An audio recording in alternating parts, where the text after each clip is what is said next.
Even after color became standard practice for film, some directors choose to use black and white for their movies. While black and white typically signifies that something takes place in the past, it can also be used selectively to make certain colors stand out, or a whole movie can be without color to make it feel grittier. It's a unique filmmaking decision that can completely alter the visual feeling and thematic impact of a film. In this video, I'm going to look at movies that use significant amounts of black and white to determine why directors choose this visual style and what it means in a movie.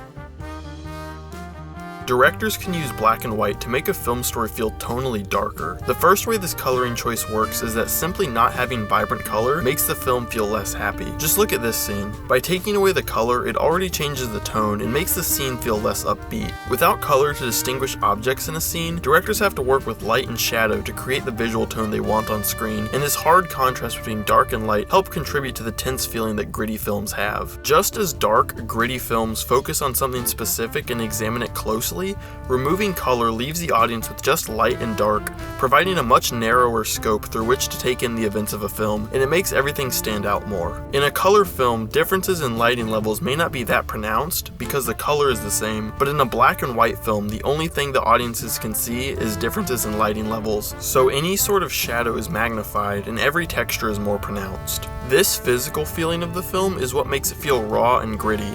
Just as you can see every detail as it is without color to distract from the truth of light and shadow, the stories of these films refuse to shy away from dark topics, instead showing you a full range of events without distracting you with color. This can be seen really well through the film Elephant Man, which tells the story of a disfigured man who lives most of his life as a circus attraction before being rescued by a doctor. The story of the film is incredibly sad and makes the audience confront what it means to treat someone as human. The film simply would not work as well with color film. Using black and white here strips away any sort of fluff and shows you what is real. Visually, you see light and shadow, while in the story of the film, you get to see everything that happens with the Elephant Man. The grittiness that comes with black and white is best seen in this movie when the Elephant Man is first shown to the doctor. The absence of color means you notice more clearly what is lit and what isn't, with a single candle illuminating this area and highlighting the texture of the space. You see rough brick make up the interior of the space, and a shower curtain hiding the figure of the Elephant Man. In just one frame, the emphasis on texture makes it clear that this isn't a clean space where human compassion is being shown,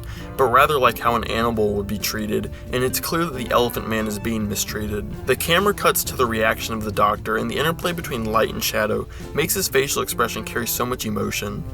One light illuminates the doctor's face, literally highlighting his disbelief at the treatment, while the rest of the room is cloaked in shadow, to force the audience to look at how the doctor feels. This scene, and even the whole movie, could have been made with color, but having that saturation in any amount would take away from the rawness of the film. In this case, stripping the color away is equivalent to stripping away anything that might obscure the truth.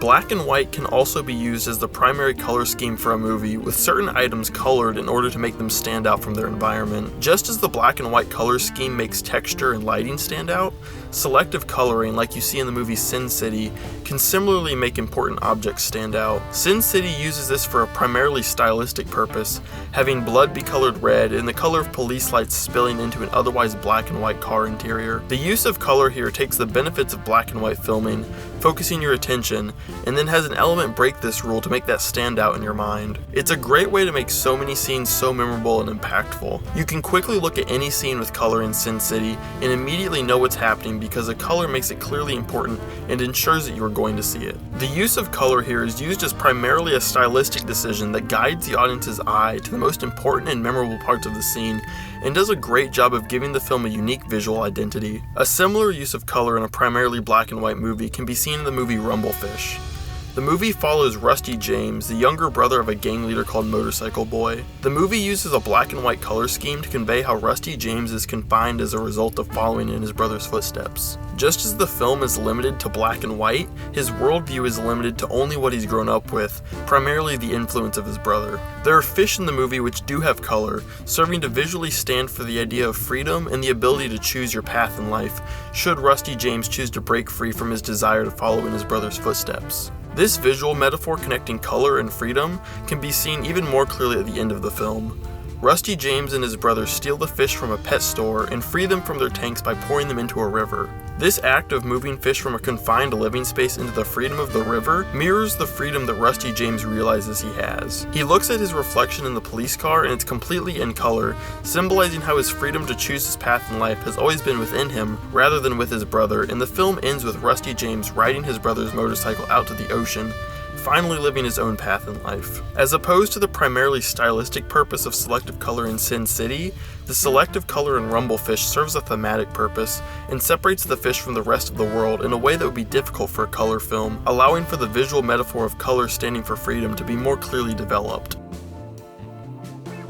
Even though black and white movies aren't common anymore, the removal of color can be an important tool to make a statement or elicit an emotion in a movie. Choosing to make a film entirely black and white is a big decision which will change the tone of a movie. Some films, like Justice League and Mad Max Fury Road, offer alternate black and white versions in addition to the traditional color version of the film to allow audiences to choose which experience they want. I personally find that black and white films can be really soothing because there isn't as much visual stimulation, but be sure to let me know how you feel about black and white films in the comments below. Thanks for watching, and be sure to subscribe for more videos about movies every week.